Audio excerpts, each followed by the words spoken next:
children of the mother. I knew that I had to come here and speak a few words, but I've been traveling around hectically, and I had no time to sit down and think what I would say. What I would do, I would speak a few words only, then invite questions. I find it's a better way of communicating during those teachings than to give high-sounding lectures, which ultimately are void of content. Words, words, words, as Polonius said. So, I would only state this.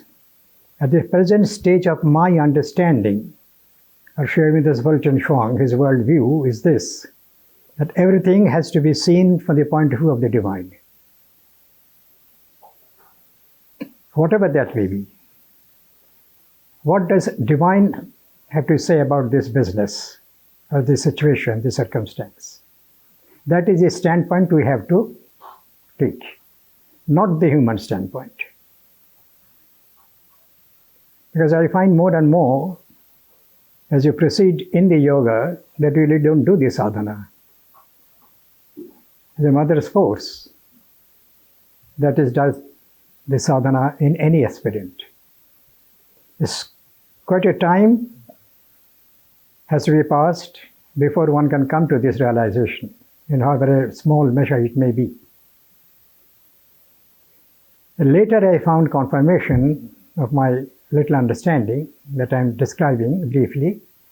Shendra said somewhere in the synthesis of yoga, I think, or what books I don't read very many books, so I've not read Sri Aurobindo. But I remember vaguely somewhere it says, the secret is to have the divine do your sadhana. Now this can be a very dangerous doctrine.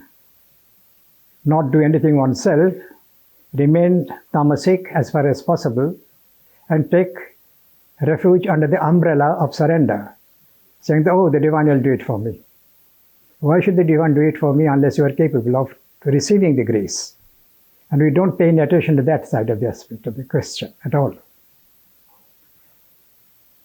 There is also a sentence in the, I think the synthesis again, and Shendra says that your aspiration for liberation or mukti is because the divine wants mukti in you, or rather divine in you seeks mukti.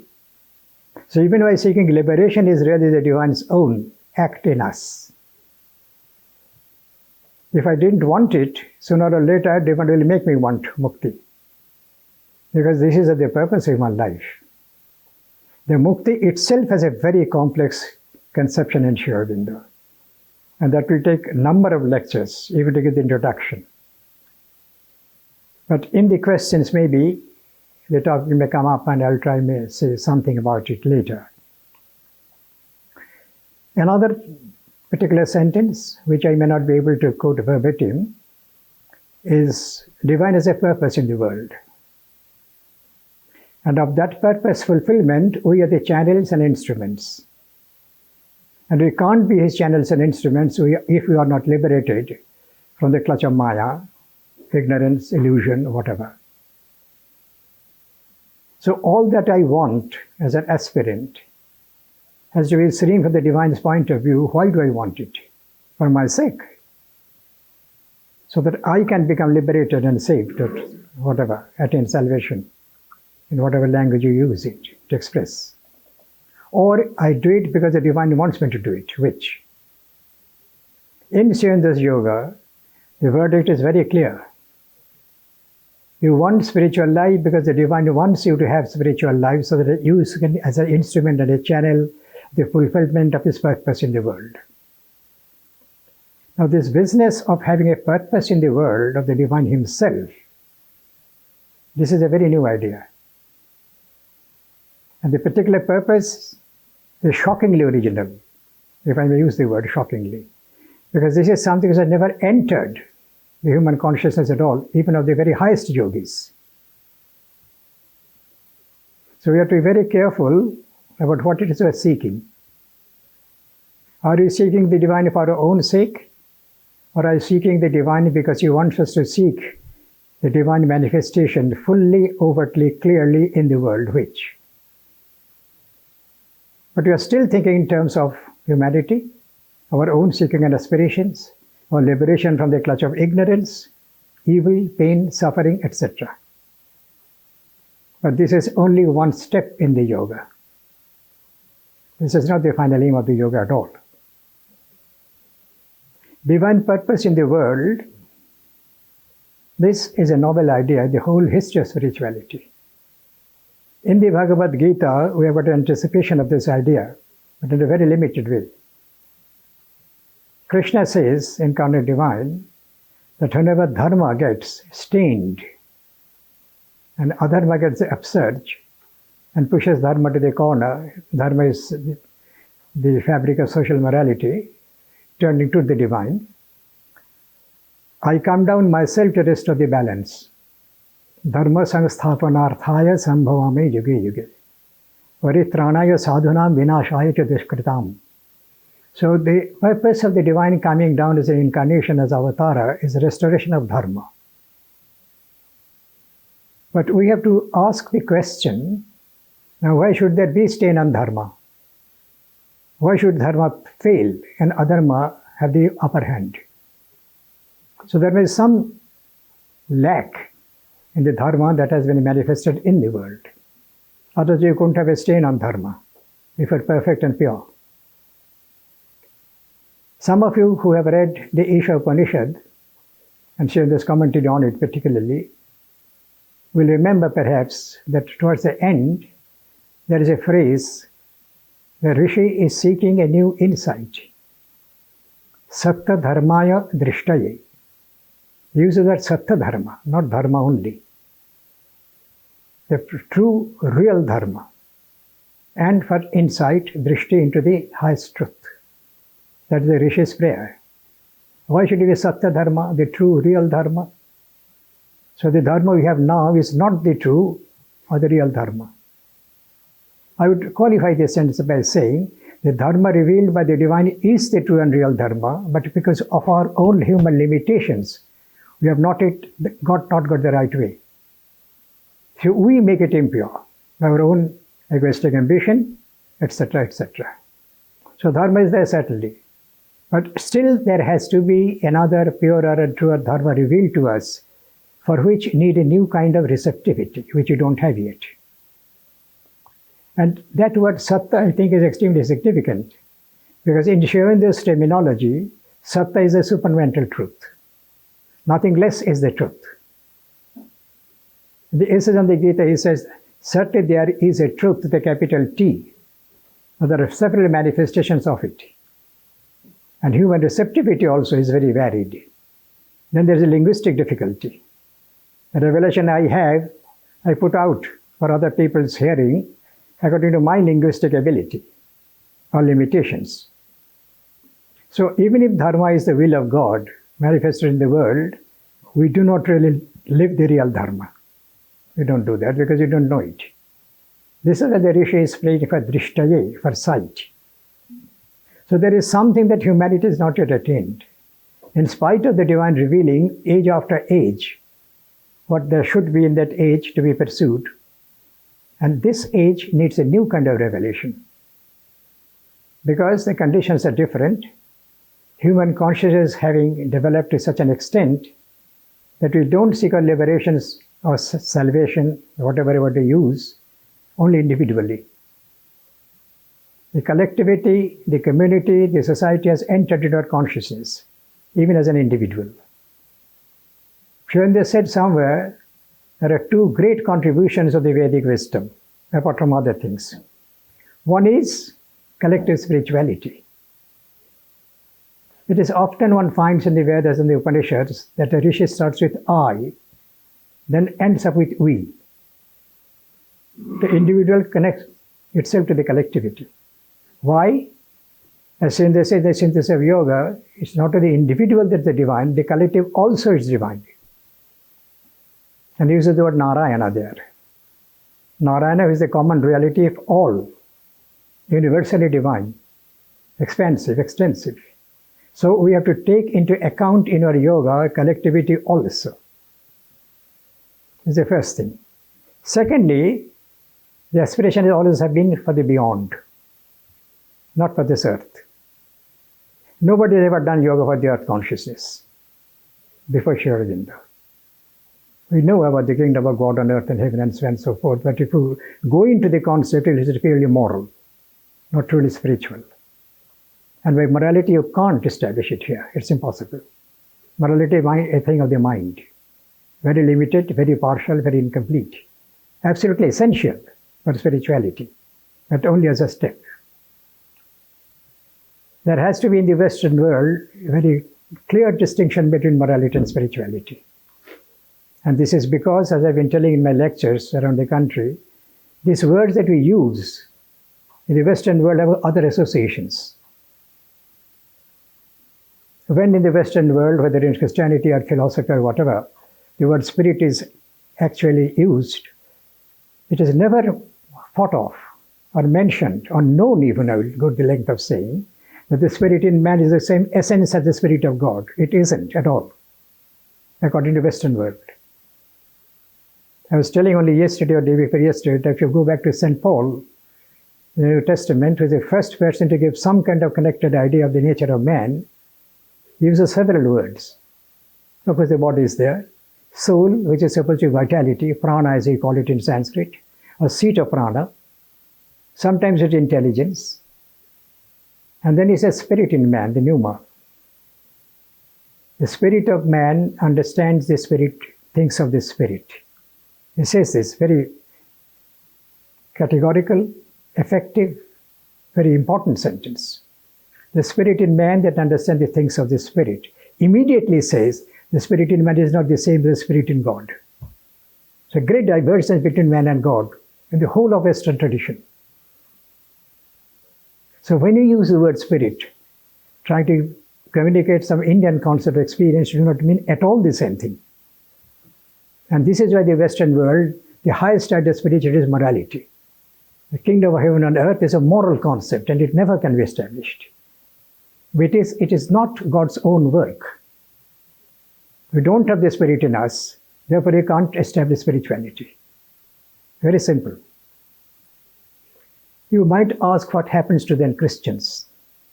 Are they saved or they're not saved? They are. Otherwise, Christ would be completely false or a fraud. And he is not, he is an incarnation of God. And Shayenda says he's still exerting great moral influence on the world. He is with us. How then let the Christian get saved or redeemed? Many people do not know that there in Christianity is a doctrine and a practice. Reception of the Spirit. The work of the Holy Spirit in you, as Spirit established in your personality, which brings about the salvation of the saving, or the redemption. So you have to receive the Spirit. And if I may remark in passing, the idea of Christian, the non-Christians cannot be saved is because of this thing. Because apparently, according to them, the non-Christians have not received the Spirit in them, therefore they cannot be saved. Perfectly logical. What they do not know, that the Spirit is already in man. I'll put it linguistically, there is no concept parallel to Atman in Indian philosophy and yoga, in Western thought or spiritual practice or moral practice. Atman is not the soul. Atman is not the spirit as they are understood in the Western world. Atman is unborn and undying and immortal. The soul can be perished, destroyed. Many Christians don't know it. The Christian doctrine of soul is, it can be destroyed, it is not indestructible in principle. You may recall Jesus' great warning. Fear not who can destroy your body. Fear him who can destroy your spirit in Gehenna. The soul is not indestructible in principle, it is not immortal. There is a doctrine of immortality of soul in Christianity, but that came about only as a result of answering Greek thought. Till about 200 years after the birth of Christianity, there's any idea of immortality of the soul at all. But when they came in contact with Greek thought, which did believe there is something in man which is immortal, it's okay. which Paul has made as life principle only, vitality. Then they came to believe in immortality of the soul. The stress was on resurrection of the dead, not immortality of the soul. And now there's a new interest in the doctrine of the resurrection of the dead. The kingdom hasn't come. Even Christ thought that it was around the corner. It didn't happen. St. Paul was hoping that to live in the kingdom of heaven. That didn't happen. So from the resurrection of the dead, which is a focal point, it came to immortality of the soul. This is doctrinal, historical. But we have in the Vedanta, or in Sankhya Yoga, the doctrine of the Atman of the Purusha, is uncreated, unborn, undying and immortal. There is nothing in corresponding to the Western thought, either in philosophy or in religion. So when we are using these words to make the world spiritual and etc., we make something very different. And what we mean, we have to enter into the discussion of that. So taking nature of man as it is, or shown this point of view, or from any yoga for that matter, it is not a physical, vital, mental complex. It is something else. It is the Atman within, which is the same essence of the Supreme Atman of the Divine. So there is an affinity between the two. The external surface, superficial personality, whether the body, life and mind, in all spiritual yoga, this has been left in the lurch. Nobody has ever taken interest to redeem nature. It has not happened. Because nobody has ever thought of it. You want salvation, you want redemption, you want saving, you want liberation, mukti, moksha, whatever, because of the clutch of ignorance, because you do not know. And because you do not know, therefore you suffer. In order to avoid suffering, pain and evil, you have to find something in you which is free from that, any of this complex. And physical, vital, mental personality cannot be that. Because they are instruments of the ignorance, the cosmic ignorance. If you knew what we are, we would not suffer. So therefore you try to aspire to some kind of level of consciousness or being or whatever you call it, which is already free from these things. And the world cannot be free from these things till ignorance is the dominating principle. We do not know what we are, quite frankly. So therefore they want to get onto a place or a plane or a heaven with capital H where these things are absent. This is perfectly understandable. If I don't want the life that I lead, or I'm bound to live, I'm forced to live, I want to get out of it, go beyond. In Shivendra Yoga also you have to do that. You have to know the self first. But that is not the end of the story. Having attained the realization of the self, the relation to the Supreme Self, the Divine Himself, the Absolute God, what do I do with that knowledge? It's a state of being and existence. I look at my nature and see it is quite vile, not capable of being divinized. Is it really so? This is the great question. This clear, categorical verdict is no, it is possible. With the realization of the power of the Spirit, both in yourself and in God, about the application of that force to our external nature, they can be made completely conscious, spiritual, divine. So between the soul liberated, or the spirit liberated, and the unliberated nature, a bridge has to be built to bring the two together. At the height of our realization, God is nature and nature is God. Because their nature is conscious. Our nature is completely unconscious. We have got a vaunted pride about the mind and its great achievements. Look at mind, what is made of life. If reason or mind is the leader of life, you can see what life has become. I don't think it's very decent. And getting more and more indecent. More and more in the grips of the titanic asuric powers, all anti-divine. Why? Because in spite of the mind's great achievements, mind does not know the solution to the problem of life, individual and collective. So to go beyond reason, beyond mind, discover spiritual insight. And the way that Surendra discovered spiritual insight and foresight, and hindsight for that matter, that nature is capable of being divinized. Why? Because this lower nature, physical, vital, mental, has also come from the supreme nature of the divine, which is conscious force. In Sanskrit, Chit Shakti. So the problem for Sri Aurobindo is how to make the unconscious nature conscious. And for that, he says that all the spiritual realizations that have occurred, attained, accomplished till now, falls very short of the mark. We have to have a new realization, a new integral experiential realization of the divine, which will reveal to us the possibility of nature being made completely conscious, spiritualized and divinized. This is the purpose of God in the world. We have come down from the divine, and we consider to be it's the fall. In a sense it is. But, to quote a line from the Savitri, a God come down and glut her by the fall. A God come down and glut her by the fall.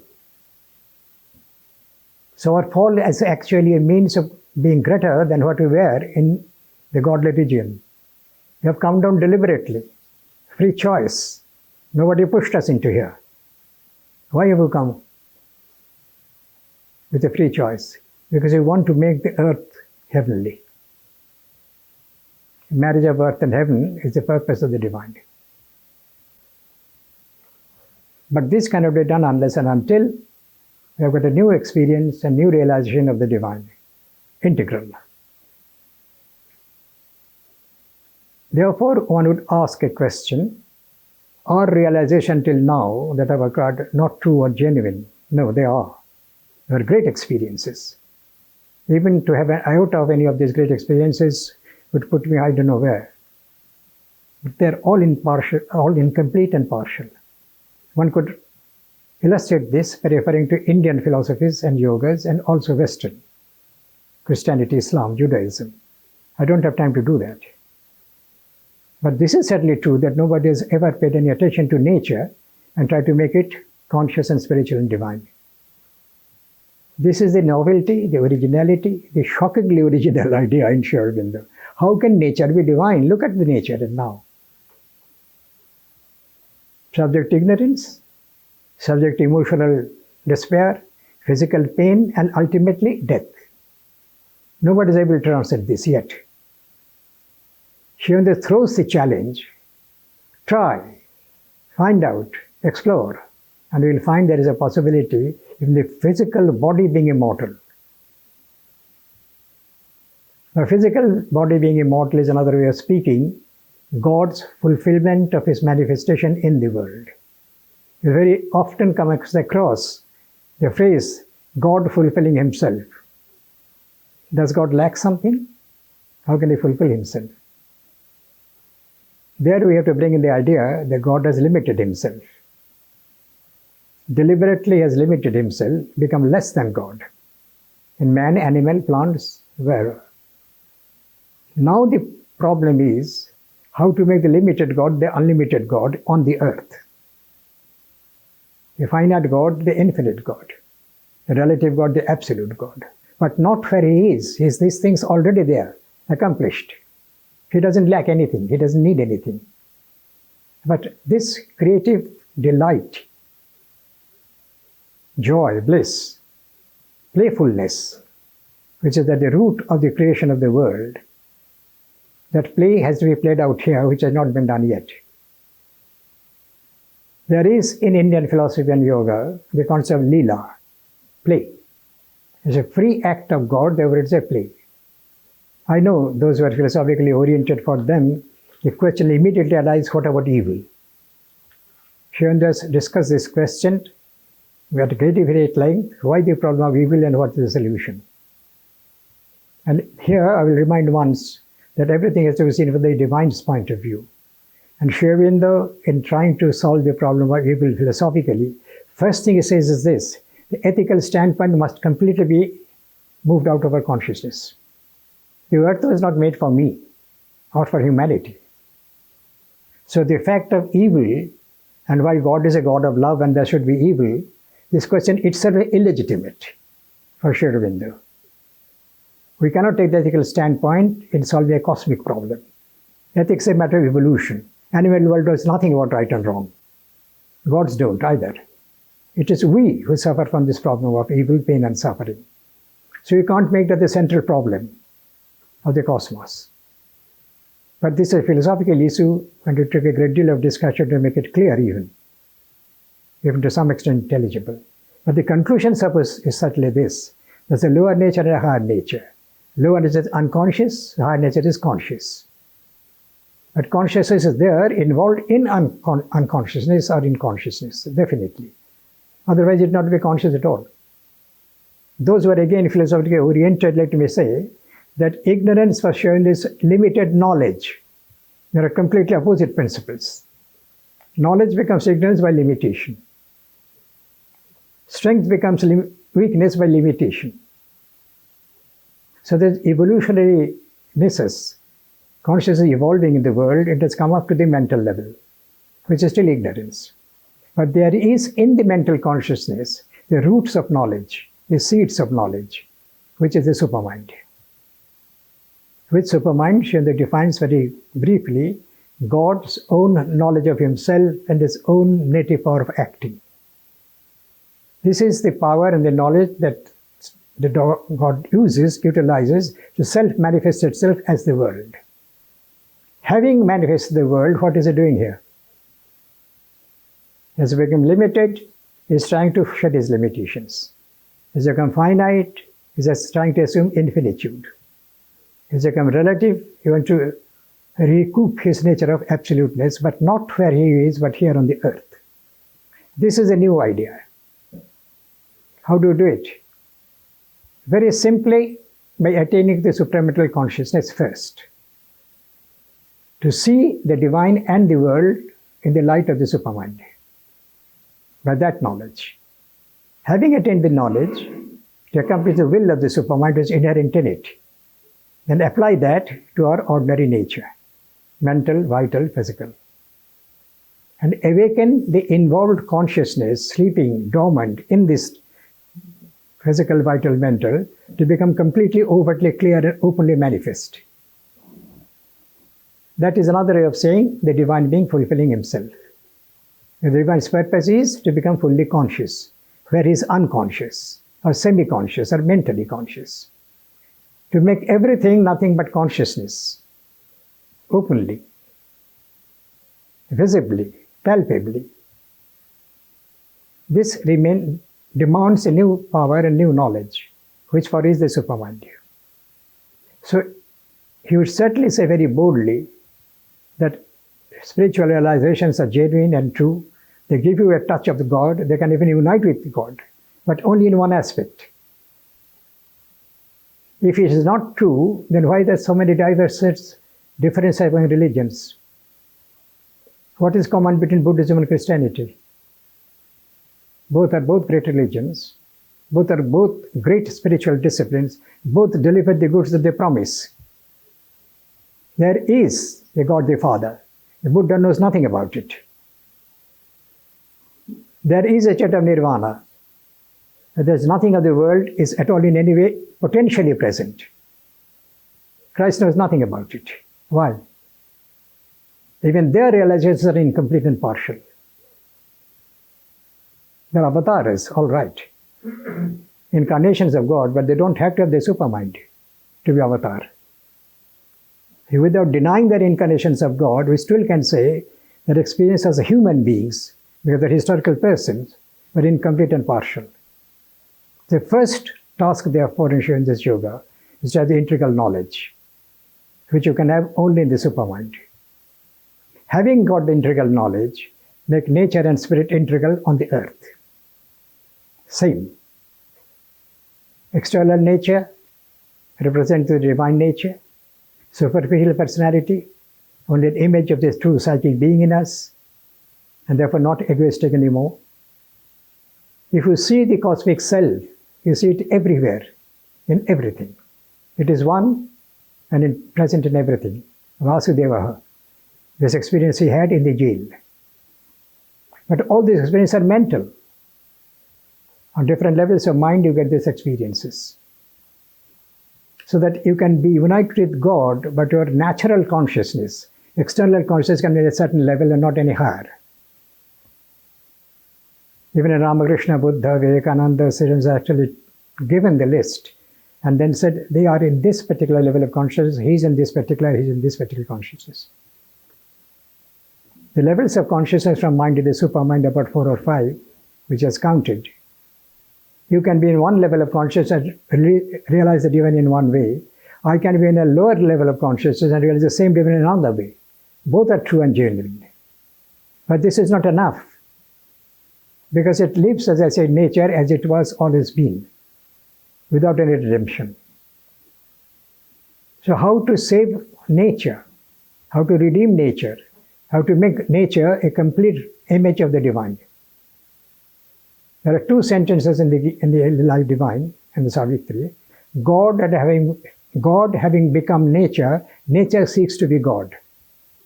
Nature seeking to be God means nature seeks to be fully conscious. But God is consciousness, fundamentally.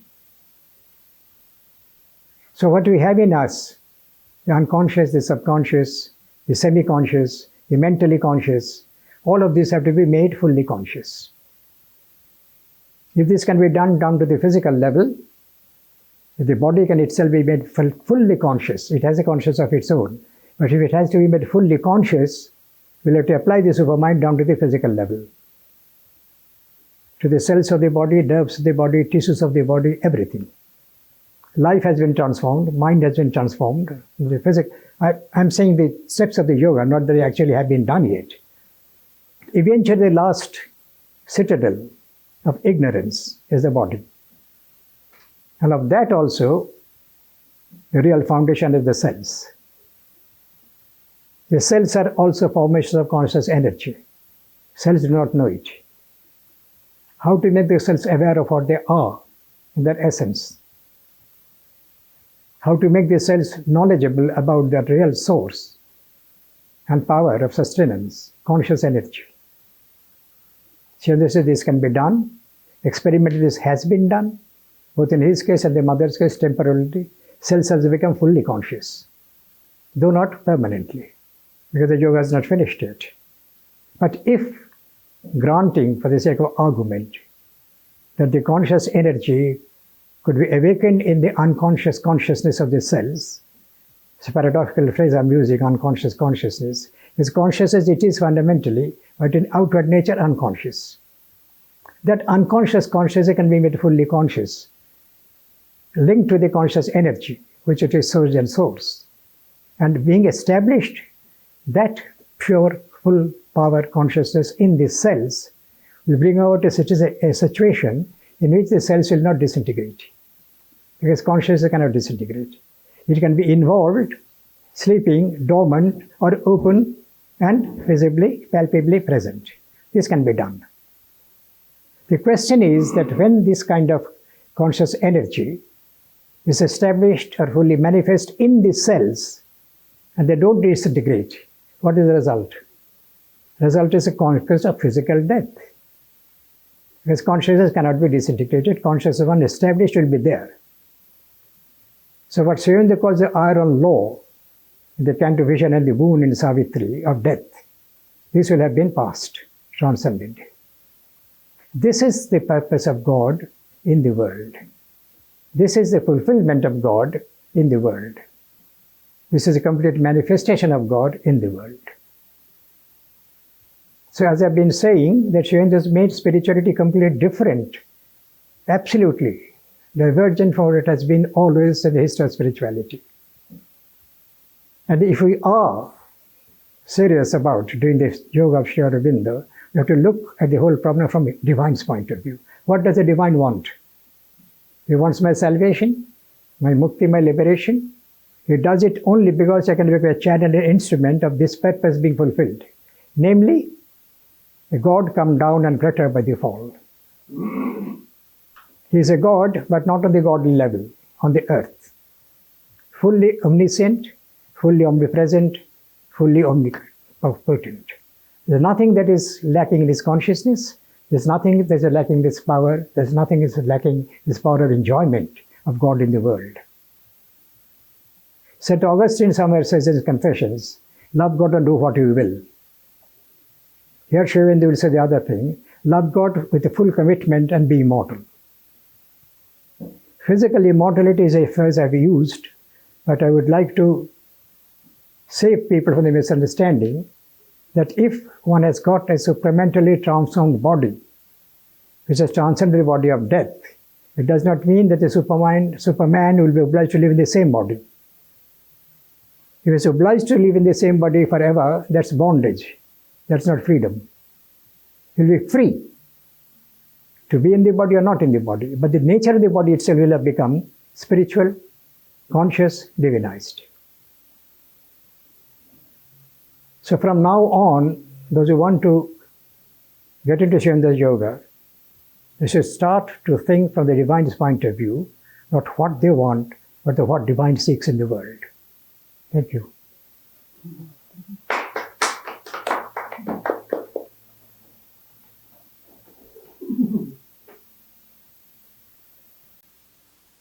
Shivendra said in the sense of yoga, to seek liberation, the last act of egoism. To seek one's own liberation is the last act of egoism. You have to be seeking it for yourself, not for the divine. It's very difficult not to seek anything for oneself. But if you are doing yoga, you have to make a complete conversion of your consciousness. Even on this level. What do I want? For myself or for the divine? How is it possible, if one is not in that state of consciousness, to say to oneself, I'm not thinking of it for myself, but from the divine's consciousness point of view? How is it possible? How it is possible? By seeking an aspiration. Opening your consciousness. You have to seek and aspire. And you know, these are the first steps of yoga. Reject whatever stands in the way of that. And if you can't do it on your own bootstrings, so to speak, you surrender to the divine. It is certainly true that it is working in us, functioning in us. But it may be that is enhancing my aspiration for this ultimate purpose. That is what it should be in central Shivanda's yoga, at least, as a central principle. It is very easy to hoodwink oneself and say, I'm doing it for the divine. Well, all the time doing it for myself. That is very easy to do it. But that is one thing that you have to get rid of somehow, get out of it. Oh, one other question, because having been in the yoga for many years, one hears people say, I'm doing the mother's work. How does one know one is doing the mother's work? I ask you because you're an elder and you come from the ashram and you have heard that many times, I'm sure. Supposing to this particular person who says he's doing mother's work, mother comes and don't do it. What will be his reaction? No, I must do it. He will not listen to the mother. Beautiful. Complete surrender. Mother says don't do anything, don't do anything. Okay. It's very easy not to obey the mother. Good. But this goes for not only mother's work. Any kind of ruffle, any kind of disturbance, any kind of not being in the state of economy, it is against the yoga. The test is always, are we becoming more calm and quiet or not? No matter what you are doing or not doing. Does any situation make you more unquiet, unpeaceful? Then it is not yoga at all. And this is not Shivanda's yoga, all yoga. The foundation is Shantam. Once at Shivanda's birthday, 1972 was a centenary, before that 1950, I think 1947 when India became independent. And there was celebrations at Pondicherry. A personal attendant of Sri Aurobindo, Mool Shankar, was murdered by the communists on that very day. And Sri Aurobindo said, that means that they are actually attacking my work, the communists. But that's a part. This is sort of aside. But later the question came up that why was this happening and what we should have done about it. And he wrote one last, I think. So they said, you must remain absolutely calm even if somebody is being murdered in front of you. Do and help, but without being disturbed. So absolute calm, no kind of ripples. That's the first condition. So if I am that and mother said, don't do my work, I would not react unfavorably. We're really doing our own work, not the mother's work at all. In the sense, the motivation is to do what I think I should do.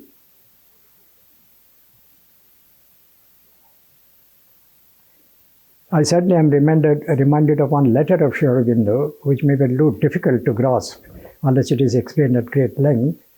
He says that the idea that the self has to be brought to the material level, which is another way of saying what I have been saying all through, the self has to be brought to the material level, is a mental mistranslation of the ideal.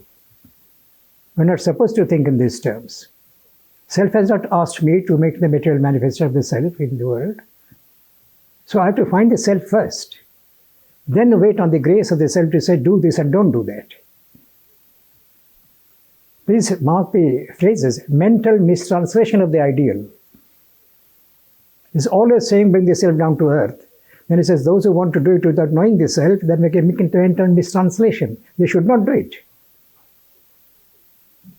It's not so easy to do the mother's work. It's extremely difficult.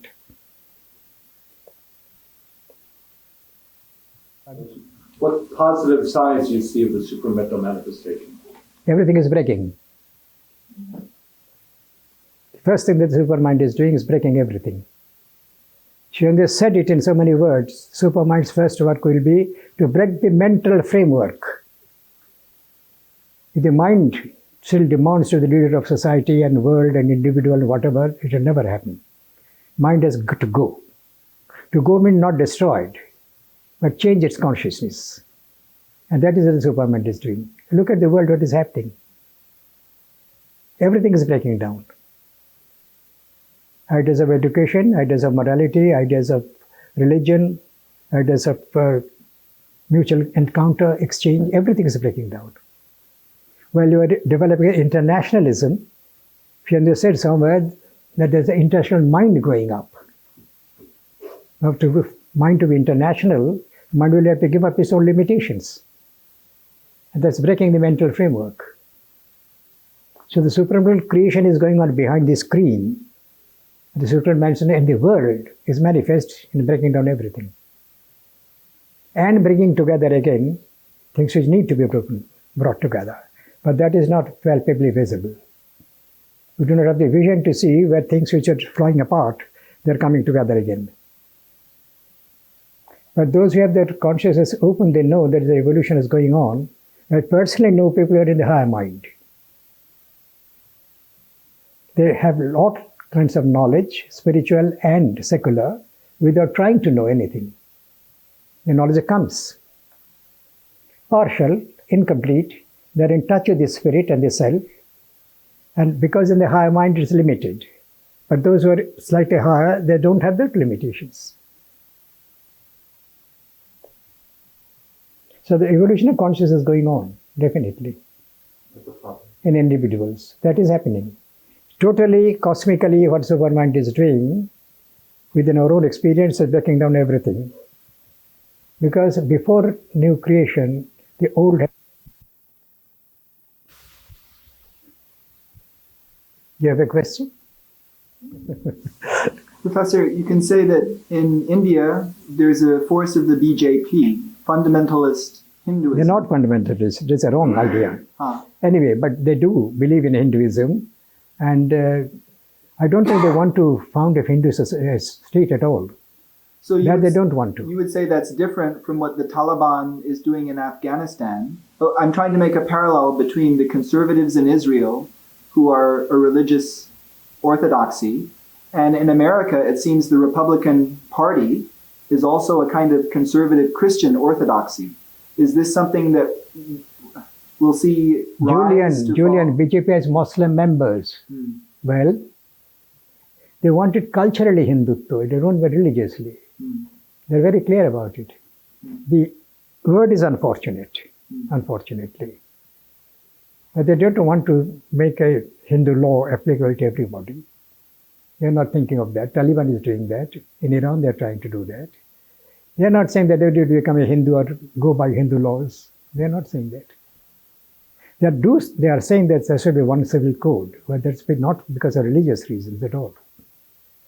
Vishwa Hindu Parishad is, if you might say, fundamentalist, not the BJP. No. But I think they're formulating their ideas not correctly. That's my feeling. The word Hindutva naturally will rile people who are not Hindus. That's natural, understandable. They should use some other word. If there are no more But they're not fundamentalists in the true sense of the term. They are not saying each word of the Veda is true and correct for all times. They're not saying that. That is fundamentalism at its essence. They're not saying that. No. I want to share one experience with you. This I've told to some friends, but I think it's very significant and very important. There is in Calcutta Sri Aurobindo Path Mandir, an institution which is approved by Sri Aurobindo, was founded in 1941, and it has weekly meetings, lectures, seminars, etc. And I was involved with the founding of it in 1941. I just got out of my university. And one day there was a meeting, and I was supposed to go and attend the meeting. And having a shower, it was the summer, I felt very cool and comfortable and started singing Meera Bhajan. You have heard of Meera. The word Meera came over and over again as a refrain, so to speak. And a great mountain of peace descended on me out of the blue without any previous notice. It was really wonderful and lasted with me for a long time. And I wondered why had it happened. I was not doing meditation or anything like that. When I went to Pondicherry, I asked Sri Aurobindo that this thing happened. And I remember, as a result of uttering the word Meera a number of times, this peace came down to me and lasted with me for a long time. I went through the very busy Calcutta streets to the meeting. You see, chock full of people and all the rest of it, very noisy. But this thing remained with me. When I asked this question, Sri Aurobindo wrote back to say, of course, I said, that is the mother's name, Meera, that did it. And the mother's name has the power. Sri Aurobindo said, of course the mother's name has the power. You have got it. Why do you ask? So I got a scold from him. But it was very sweet. He was always doing this. And I was outside. I was a visitor. He says, you have got it. Why do you ask? So the mother's name has the power. Please go out of this room, be convinced of it. It has happened with me, I know, personally. Kasi has asked if you would read Rose of God. This poem, Sri Aurobindo himself has said, each word came down directly. He didn't change even one word, didn't have to do it. And you can see it is really mantric. This is one of the great contributions of Sri Aurobindo, that has made English language a carrier to the mantra force of the mantra, which we have only in Sanskrit. But it is not so that Sanskrit only has it, though. I have heard a Yugoslav Muslim read the Quran, which basically shook me. If you have heard on record or directly alive, the hymn sung at the Paris Russian Orthodox Church, it will definitely visibly shake you. It's a sacred language. So English was not that. It's a very commonplace kind of language. Sri Aurobindo's great contribution out of many is that he has made English a language of mantric force. And this is one of those. Rose of God. Rose of God, vermilion stain on the sapphires of heaven. Rose of bliss, far sweet, 7 tinged to the ecstasies 7. Leap up in our heart of humanhood, O miracle of flame, passion flower of the nameless, bud of the mystical name. Rose of God, great wisdom bloom on the summits of being, rose of light, immaculate core of the ultimate seeing, live in the mind of an earthhood, a golden mystery flower, sun on the head of the timeless, guest of the marvelous hour. Rose of God, damask force of infinity, red icon of might, rose of power with a diamond halo piercing the night, ablaze in the will of the immortal, design the wonder of thy plan, image of immortality, outbreak of the Godhead in man.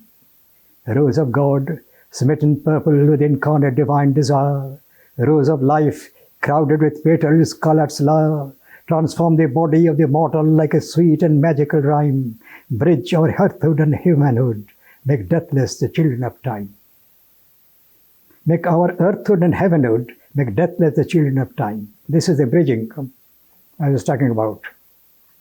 Rose of God, smitten purple with the incarnate divine desire, rose of life, crowded with petals, colored flower, transform the body of the mortal like a sweet and magical rhyme, bridge our earthhood and heavenhood, make deathless the children of time.